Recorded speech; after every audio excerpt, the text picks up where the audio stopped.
Glória a vós, ó Cristo, Verbo de Deus. Glória a vós, ó Cristo, Verbo de Deus. O Senhor esteja convosco. Ele está no meio de nós.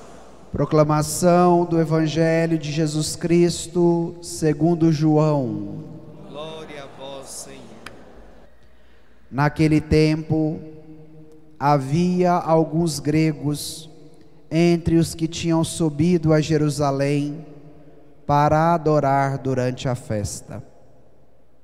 Aproximaram-se de Filipe, que era de Betsaida da Galileia, e disseram: Senhor, gostaríamos de ver Jesus. Filipe combinou com André e os dois foram falar com Jesus. Jesus respondeu-lhes: Chegou a hora em que o Filho do Homem vai ser glorificado. Em verdade vos digo, se o grão de trigo que cai na terra não morre, ele continua só um grão de trigo, mas se morre, então produz muito fruto. Quem se apega à sua vida, perde-a. Mas quem faz pouca conta de sua vida neste mundo, conservá-la-á para a vida eterna. Se alguém me quer servir, siga-me, e onde eu estou, estará também o meu servo. Se alguém me serve, meu Pai o honrará. Agora, sinto-me angustiado, e que direi? Pai, livra-me desta hora. Mas foi precisamente para esta hora que eu vim. Pai, glorifica o teu nome. Então veio uma voz do céu: eu o glorificarei e o glorificarei de novo. A multidão que aí estava e ouviu, dizia que tinha sido um trovão. Outros afirmavam: foi um anjo que falou com ele. Jesus respondeu e disse: esta voz que ouvistes não foi por causa de mim, mas por causa de vós. É agora o julgamento deste mundo. Agora o chefe deste mundo vai ser expulso. E eu, quando for elevado da terra, atrairei todos a mim. Jesus falava assim para indicar de que morte iria morrer. Palavra da salvação. Podemos assentar? Irmãos e irmãs, nós estamos celebrando hoje já o 5º domingo da Quaresma. Na próxima semana, no próximo domingo, já abrimos a grande semana, a Semana Santa, com o Domingo de Ramos. Por isso é importante abrirmos os ouvidos para acolhermos a palavra que o Senhor nos traz hoje. O itinerário da Quaresma vai nos mostrando que o sim dado por Jesus ao Pai, ao ser fiel ao projeto de salvação que o Pai tinha para a humanidade, o levaria à morte de cruz. Quem participou da missa no domingo passado, ouviu no Evangelho o discurso de Jesus com Nicodemos. Deus amou tanto o mundo que foi capaz de dar o seu Filho único para que todo aquele que nele crê não morra, mas tenha a vida eterna.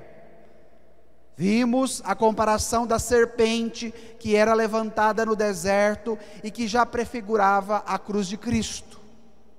E o Evangelho de hoje dá continuidade àquilo que ouvimos no Evangelho do domingo passado. Então, qual é o cenário do Evangelho de hoje? O povo que subia para Jerusalém com a finalidade de participar da festa da Páscoa. E todos aqueles que iam para Jerusalém participar da Páscoa dos judeus deveria ir ao templo. Evangelho do domingo retrasado.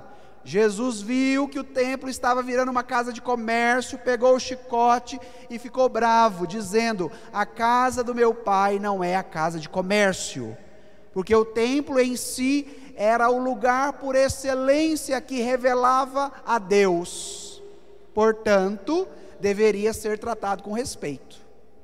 Então, esta prática era para os judeus, porém, por ocasião desta mesma festa, alguns gregos também subiam a Jerusalém para fazer a sua adoração a Deus, mesmo não pertencendo ao povo de Israel, mesmo não sendo o povo da antiga aliança, alguns deles subiam a Jerusalém para fazer a sua adoração a Deus no templo.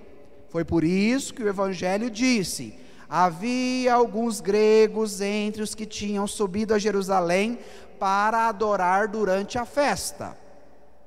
E ao mesmo tempo, quando o Evangelho sinaliza os gregos, nós podemos compreender um conteúdo de fé que está por detrás disso. Porque os judeus pensavam que a salvação vinda da parte de Deus era somente para eles, o povo escolhido. Logo, os gregos eram oriundos de uma cultura politeísta. Era um povo que adorava vários deuses, ou seja, diante dos judeus, os gregos eram considerados pagãos. E é interessante que no Evangelho de hoje, os gregos procuram ver Jesus. E qual é o ensinamento teológico que está por detrás disso? Para nos dizer que a salvação que Jesus vai trazer da parte do Pai, não era somente para os judeus, mas a salvação que Jesus traz da parte do Pai, é para toda a humanidade. E foi por isso que o Evangelho de hoje encerrou com Jesus dizendo: quando eu for elevado, eu atrairei todos a mim. Ou seja, diante de Deus não há acepção de pessoas, não há distinção. Ou seja, Ele veio para salvar a todos. E a figura dos gregos já simboliza para nós também os povos pagãos que deverão ser salvos por Jesus. E é interessante que durante a caminhada de Jesus, os que mais acolheram a ação benevolente de Jesus, as curas e os milagres que Jesus fez, não foram os judeus, mas foram os pagãos. Os pagãos. A samaritana, o cego de nascença, o leproso, todos esses pertenciam a povos pagãos. E eles acolheram o dom de Deus que vem através de Jesus. E por que é importante nós nos atentarmos para este detalhe do Evangelho? Porque nós fazemos parte do povo escolhido, como os judeus faziam. E pode ser que nós, como os judeus, não valorizamos a ação de Jesus que precisa alcançar o nosso coração. E foi por isso que a primeira leitura de hoje, retirada do livro do profeta Jeremias, nos disse que a aliança que Deus quer fazer com o seu povo agora, não é uma aliança escrita em pedras, como aconteceu lá no Monte Sinai, mas a aliança que Deus quer fazer com o povo, é uma aliança que será escrita onde? No coração do seu povo. Então, a aliança que Deus faz conosco por meio do mistério da sua paixão, não é uma aliança exterior, não é uma aliança escrita em tábuas de pedra, mas é uma aliança interna, é uma aliança que pede de nós uma adesão do coração. Qual foi o refrão que nós cantamos no Salmo agora há pouco? Vocês se recordam? Olha aí no folheto. Criai em mim um coração que seja puro. Vamos repetir? Criai em mim um coração que seja puro. Agora põe a mão no seu coração e olha para a cruz de Jesus e repete essa frase pedindo para Ele: criai em mim um coração que seja puro. Criai em mim um coração que seja puro. Criai em mim um coração que seja puro. Então, se Deus quer fazer esta nova aliança inscrita no nosso coração, nós devemos pedir a Ele: Senhor, criai em mim um coração que seja puro. Para que os ensinamentos do Evangelho não sejam somente indicações para uma prática exterior, como viviam os judeus, mas que se torne para nós um povo crente, um povo que acredita, uma transformação que parte de onde? Que parte do nosso coração. E é muito interessante acompanharmos a pedagogia de Jesus no Evangelho. Então pegue aí no seu folheto o Evangelho, o versículo 21. Versículo 21. Acharam aí? Vamos ler juntos o versículo 21? Aproximaram-se de Filipe, que era de Betsaida, da Galileia, e disseram: Senhor, gostaríamos de ver Jesus. Então vocês entenderam por que os gregos estavam em Jerusalém, e os gregos aproximaram de André, não é? E também estava junto dele Filipe. E eles perguntaram a Filipe: queremos ver Jesus. Mas antes da pergunta, o Evangelho cita de onde era Filipe. Filipe era de Betsaida da Galileia. Nada no Evangelho é citado aleatoriamente, sem sentido.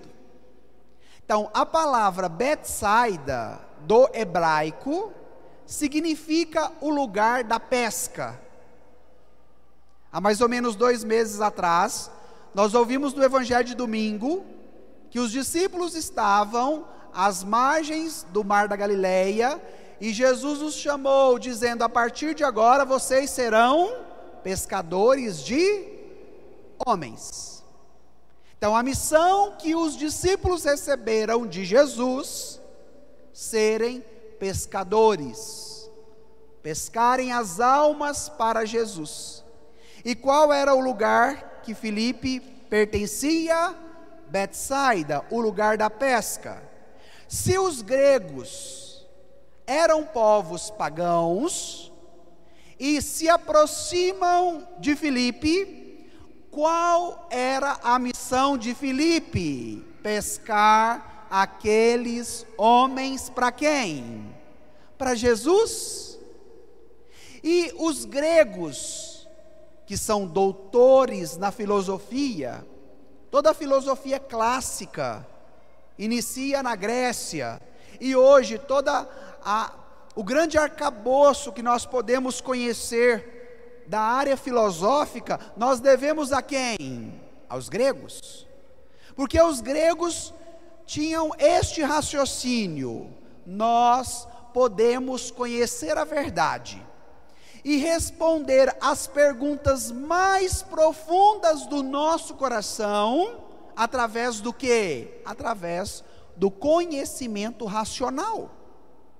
E foi por isso que a filosofia foi desenvolvida onde? na Grécia. Eles buscavam a resposta do anseio mais profundo do coração, onde? Na filosofia. E percebia que a filosofia poderia responder a estas perguntas. E é interessante que quem faz uma pergunta no evangelho de hoje, querendo ver Jesus, são os gregos. Nós não queremos aqui desconsiderar a filosofia, porque ela é muito importante. Todo padre, antes de ser padre, precisa estudar filosofia e teologia. Então a igreja reconhece também a importância do estudo filosófico na formação de um novo padre. Porém, a filosofia não é capaz de responder às perguntas mais profundas do coração humano. E a partir do momento que esses gregos chegam para Filipe e pedem: gostaríamos de ver Jesus, eles relatam um desejo que não era somente do coração deles, daqueles homens que estavam lá com Filipe. Não, este é o desejo, minha gente, do coração humano. Todo homem e toda mulher que foram criados à imagem e semelhança de Deus, tem esse desejo de ver Jesus. E no Evangelho de João, ver Jesus não significa olhar somente como vocês estão me olhando e eu estou olhando a vocês. Não. O olhar no Evangelho de João pressupõe uma relação, pressupõe uma intimidade. Então, quando nós encontramos Jesus olhou para aquela pessoa, o Evangelho citando isso, significa o quê? Que Jesus criou uma relação pessoal. Jesus teve um contato mais profundo, mais íntimo. E a partir do momento que os gregos pedem: nós queremos ver Jesus, significa, nós queremos preencher o nosso coração, nós queremos viver uma vida plena, nós queremos fazer a experiência desse Deus. E é por isso que a igreja nos coloca este evangelho no quinto domingo da quaresma. Porque nós já estamos às vésperas da Semana Santa. E a Semana Santa é o coração do ano litúrgico, aonde por meio das celebrações nós temos essa possibilidade de vermos o Senhor, de criarmos uma relação íntima com Ele, e de encontrar a saciedade para o nosso coração. Mas sabe qual é o problema, minha gente? Nós somos um povo de cabeça dura. Nós queremos buscar a saciedade do coração nas coisas deste mundo, na comida, na bebida, no carro que eu ando, na roupa que eu visto, na marca de celular que eu compro, na viagem que eu faço, no dinheiro que eu tenho na minha conta bancária, e penso que estas coisas podem saciar o meu coração. E tem uma música antiga que se cantava, que diz assim: pois sua alma é grande demais e só Deus pode enchê-la. O nosso coração é grande demais, por mais que seja um órgão pequeno que cabe aqui dentro do nosso peito, mas na dimensão antropológica, ele é imenso e somente o Senhor tem o poder de saciá-lo. De acordo com a visão semítica, com a visão hebraica, lá no Antigo Testamento, o coração era a sede dos sentimentos e também a sede dos pensamentos. De acordo com a visão hebraica, a sede da pessoa está onde? No coração. Foi por isso que Jeremias, na primeira leitura, vai dizer que a nova aliança que Deus vai fazer com o povo deve ser gravada onde? No coração.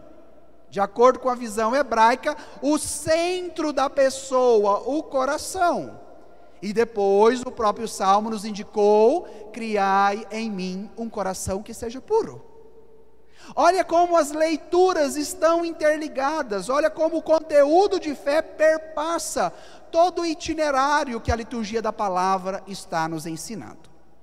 Bom, quando eles fizeram esse pedido, os gregos, queremos ver Jesus, Filipe estava com André, e os dois foram falar com Jesus. Então, olha lá o versículo 22. Eles foram falar com Jesus, que aqueles gregos gostariam de vê-lo. Olha qual foi a resposta de Jesus. Vamos pegar agora o versículo 23 e o versículo 24. Vamos ler juntos? Chegou a hora em que o Filho do Homem vai ser glorificado. Em verdade vos digo, se o grão de trigo que cai na terra não morre, ele continua só um grão de trigo, mas se morre, então produz muito fruto. Paremos aqui. Chegou a hora. A hora no Evangelho de João é a hora da glorificação. Não é a hora do relógio. Todas as vezes que vocês ouvirem a palavra hora no Evangelho de João, o evangelista está remetendo à hora da paixão e da glorificação de nosso Senhor. Por exemplo, Evangelho da transformação da água em vinho.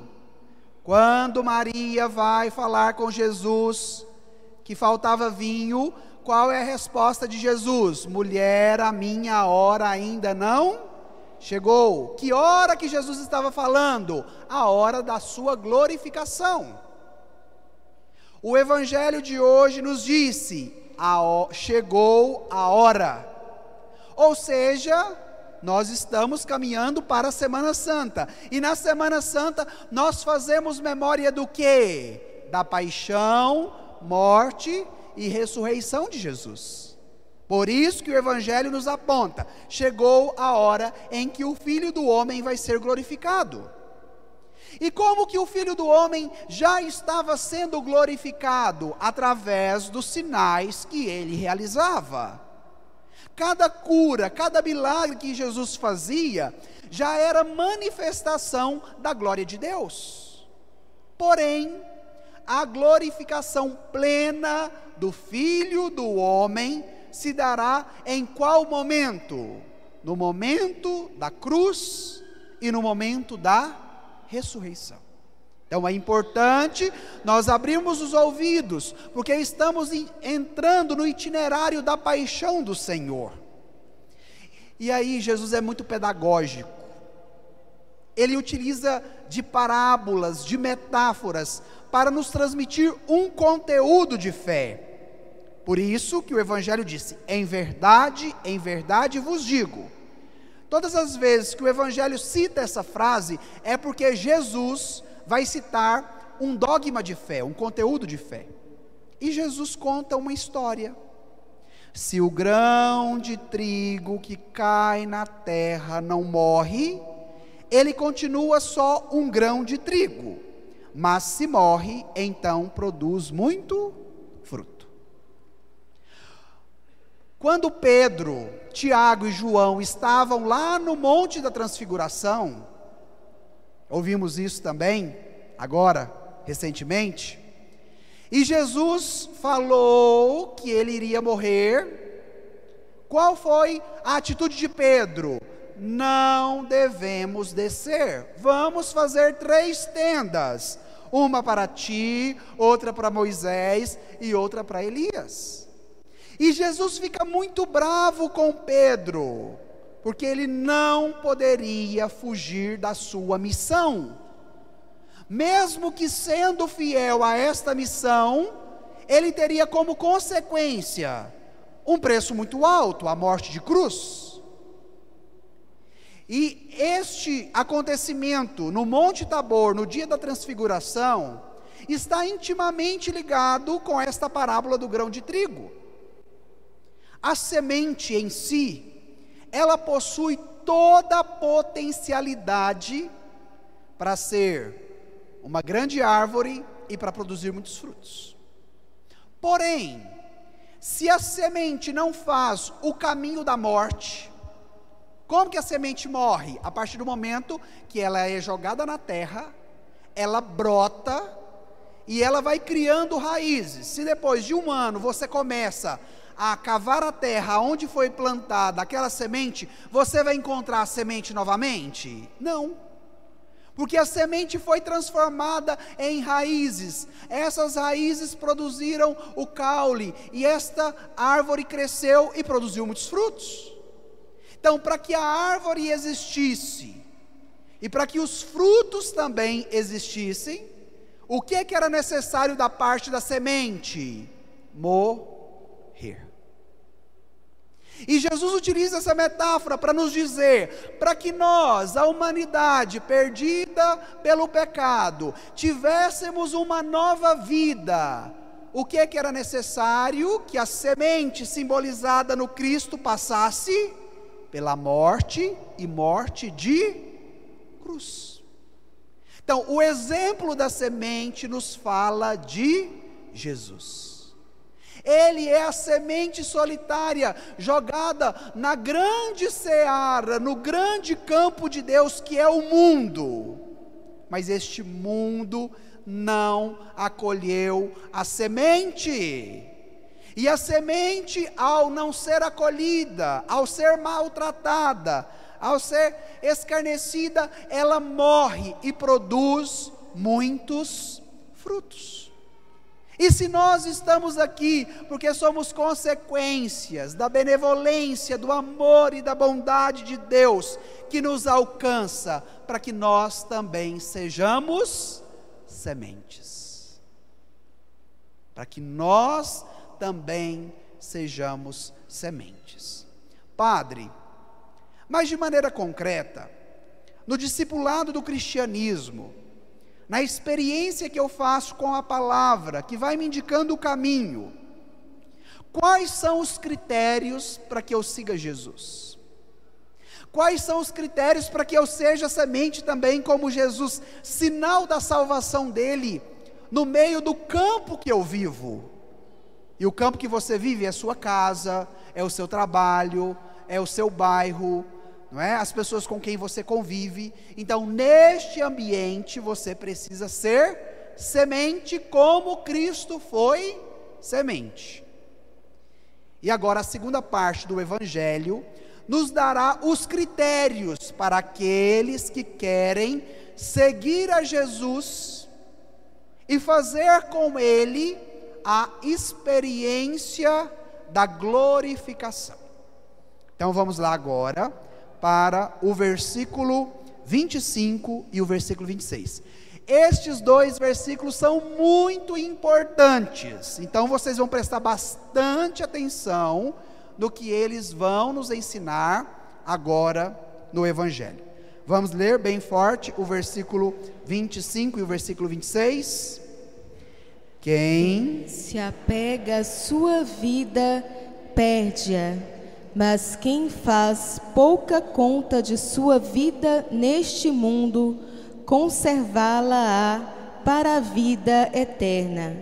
Se alguém me quer servir, siga-me, e onde eu estou, estará também o meu servo. Se alguém me serve, meu Pai o honrará. Paremos por aqui. Prestar atenção? Entenderam o conteúdo de fé que Jesus quer nos ensinar? Vamos lá. Quem se apega à sua vida, perde-a. Mas quem faz pouca conta de sua vida neste mundo, conservá-la, ganhará para a vida eterna. Os critérios de Jesus são diferentes dos critérios do mundo? São. Porque hoje nós vivemos o contrário do que o Evangelho está nos pedindo. Hoje nós temos dificuldade de doar a nossa vida, de entregar a nossa vida, porque a nossa cultura nos ensina a ser egoísta, a sermos autossuficientes, a querermos tudo para nós.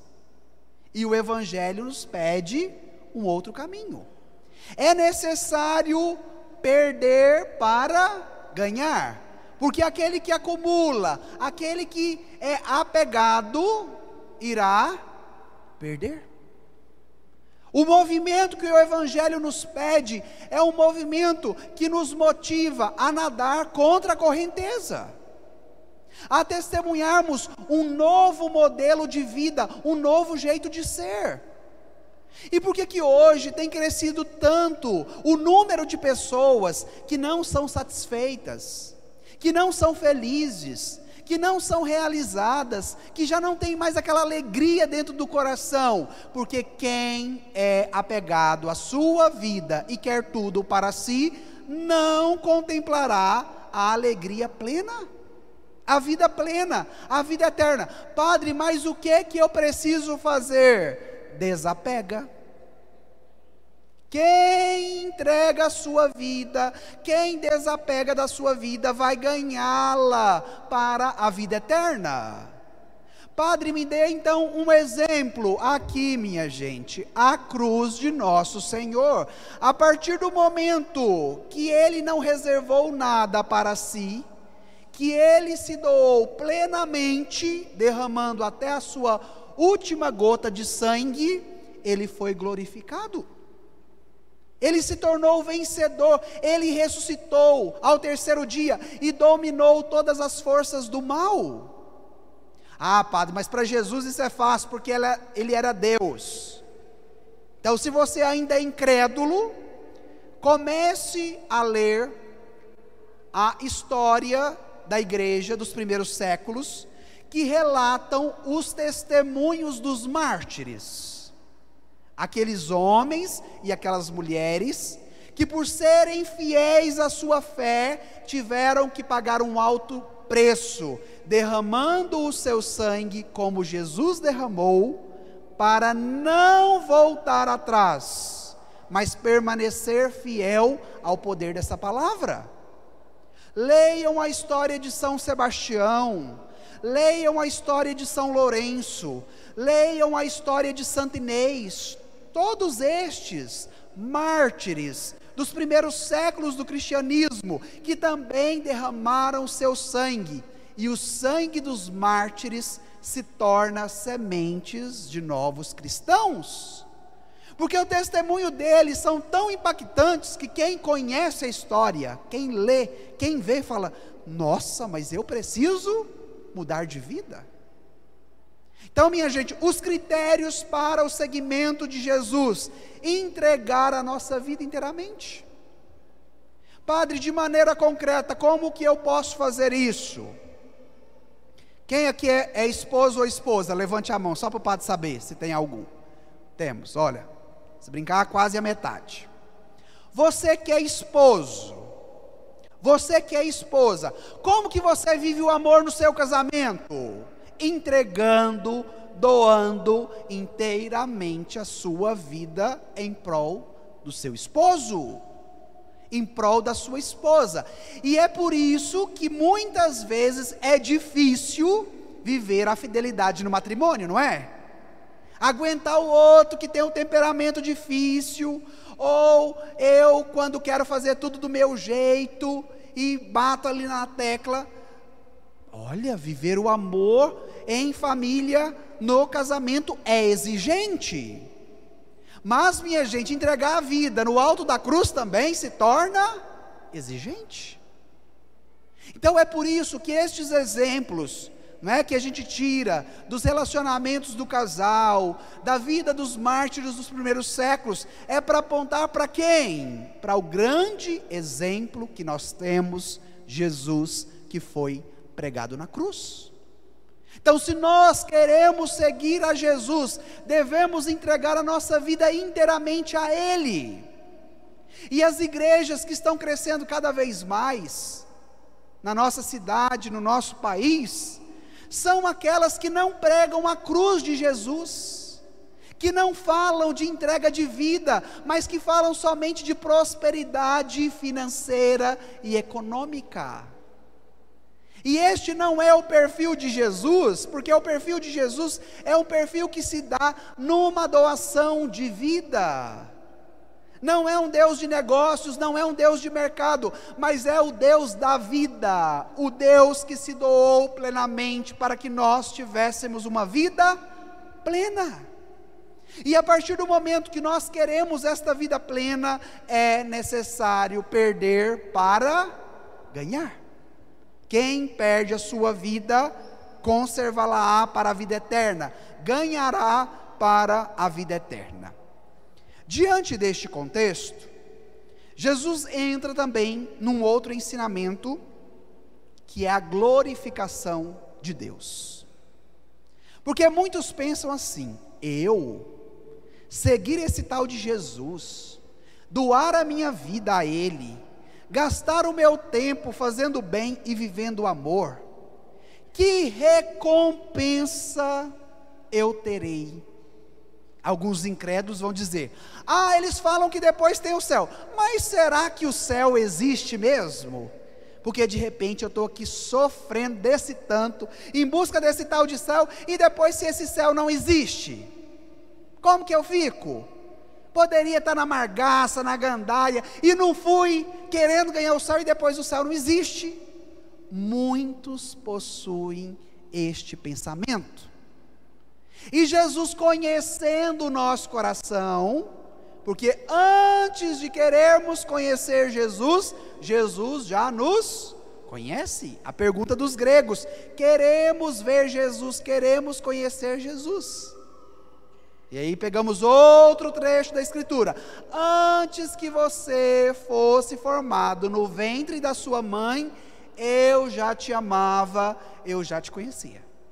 Então Jesus, já nos conhecendo, já nos vendo, antes de nós o conhecermos, vai dizer o seguinte: Pai, glorifica o teu nome. Então veio uma voz do céu: eu o glorificarei e o glorificarei de novo. A multidão incrédula que estava junto de Jesus já começaram a dizer que esta voz era a voz de um anjo.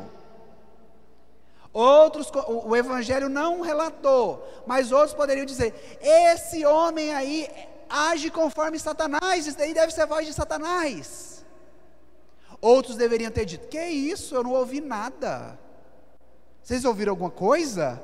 Então, começou aquele buchicho, aquele tititi no meio da multidão. E Jesus vai ser categórico diante da incredulidade do povo e diante também da nossa incredulidade. Olha lá o versículo 30, vamos ler juntos qual foi a resposta de Jesus?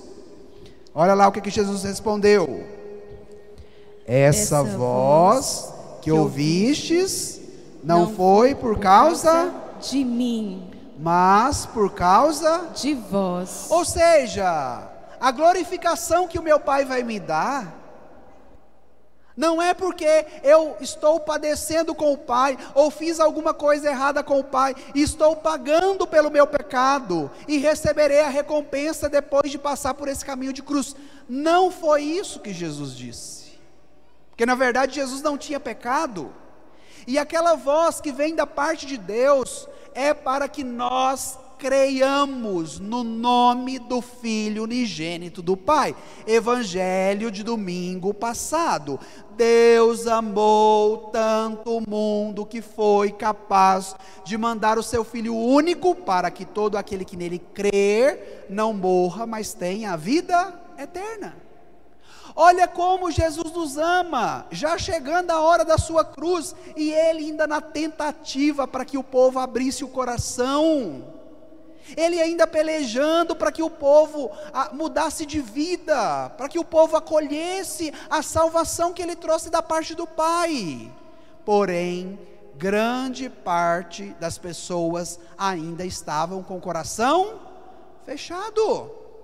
Qual o refrão do salmo de hoje? Já esqueceram? Pode colar aí no folheto. Qual o refrão do salmo de hoje?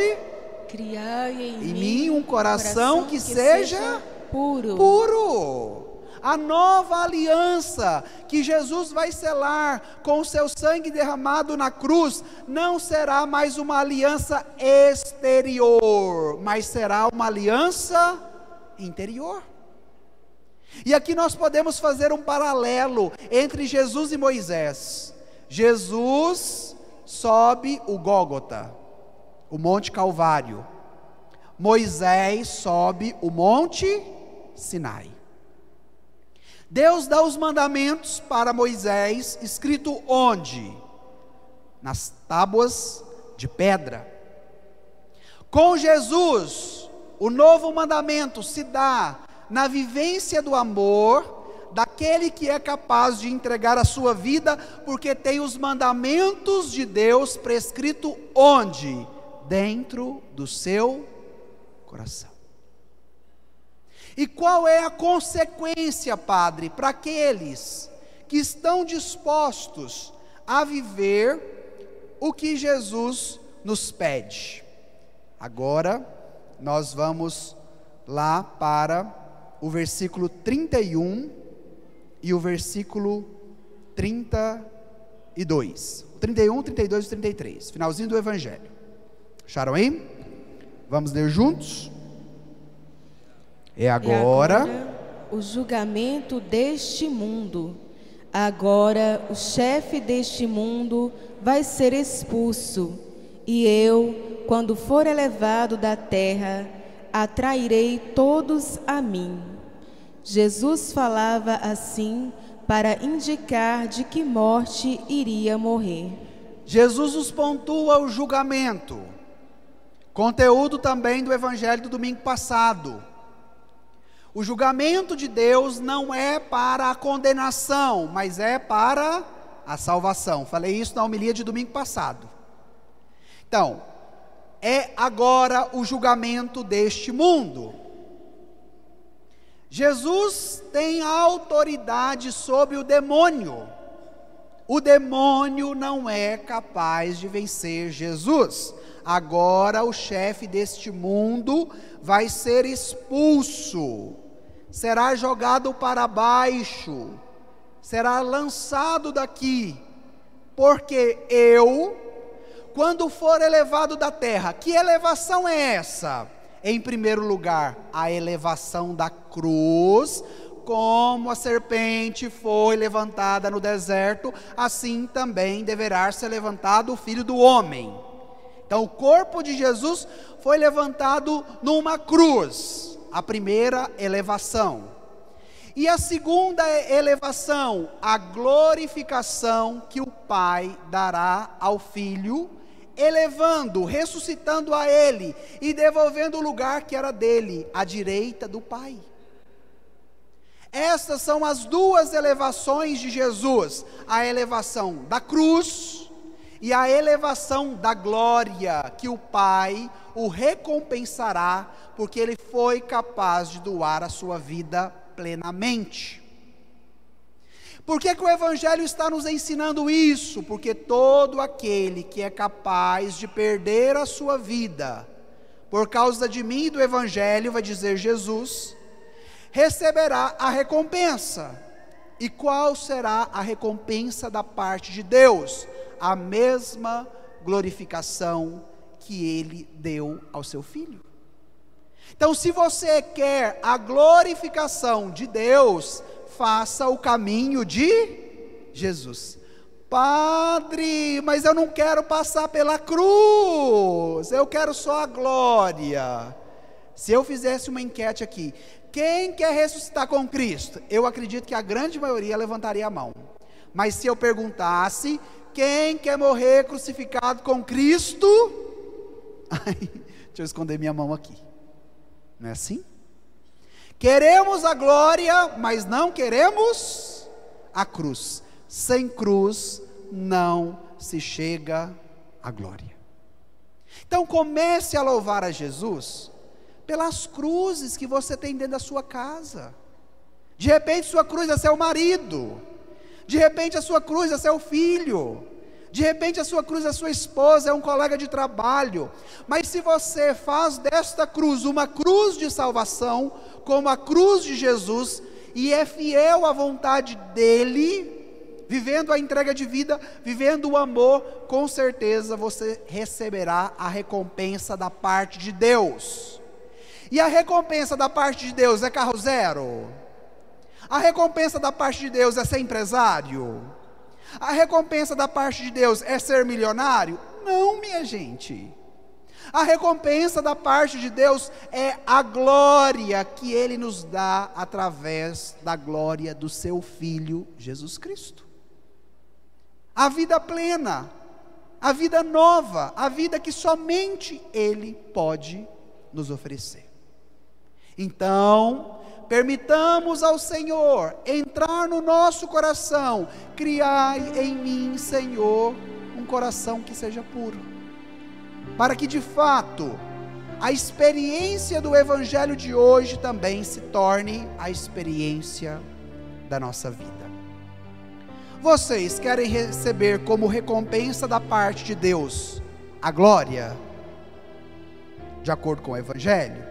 Querem ou não querem? Sim. Então vamos pedir, vamos rezar, vamos pedir a Jesus a graça de fazermos o itinerário do Evangelho. Então agora você vai fechar os seus olhos, você vai pensar na sua vida, nas diversas realidades que você tem enfrentado nesses últimos dias, nas suas dores. De repente, na perseguição, na doença, na morte, naquilo que tem te impedido de compreender um novo sentido para a sua dor. E nesta manhã, na presença de Jesus,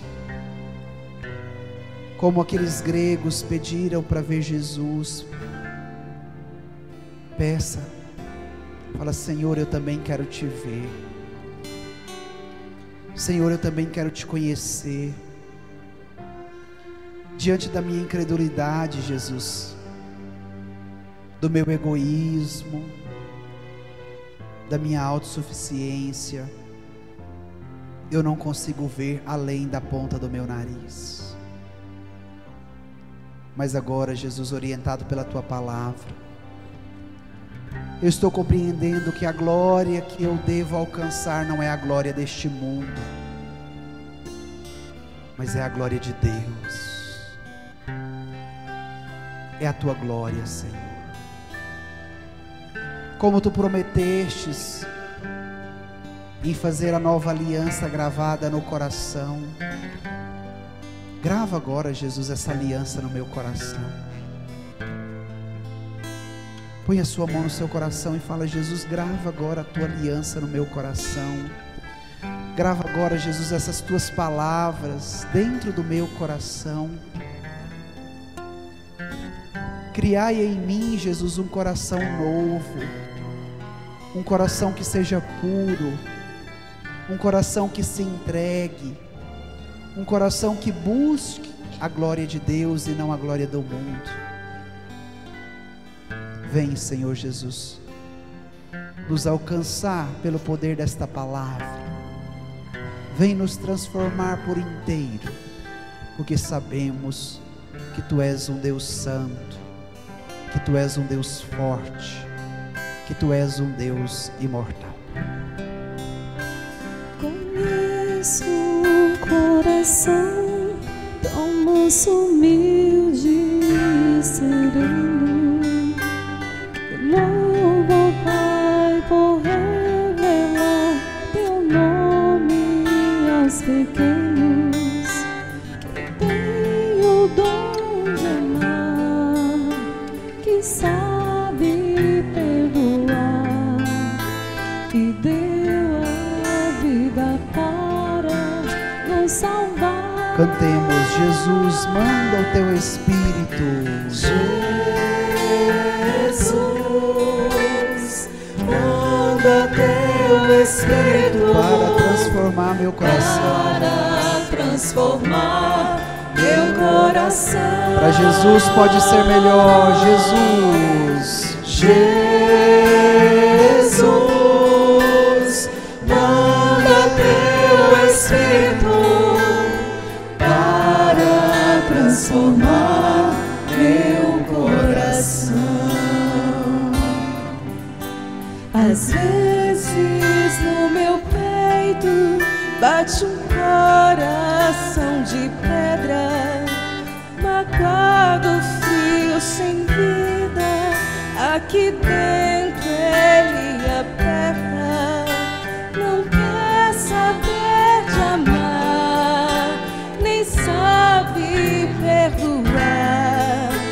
Quer tudo e não sabe partilhar.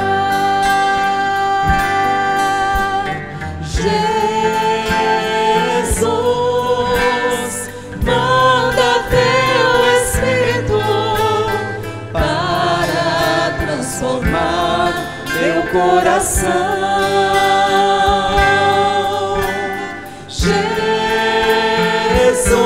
Jesus, manda teu Espírito para transformar meu coração. Lava, purifica e restaura-me de novo. Serás o nosso Deus e nós seremos o teu povo. Derrama sobre nós a água do amor, o Espírito de Deus, nosso Senhor.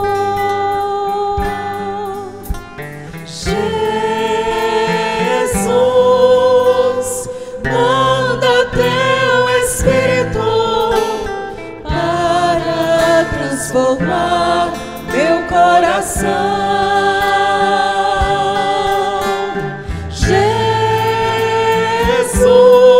Jesus, manda teu Espírito para transformar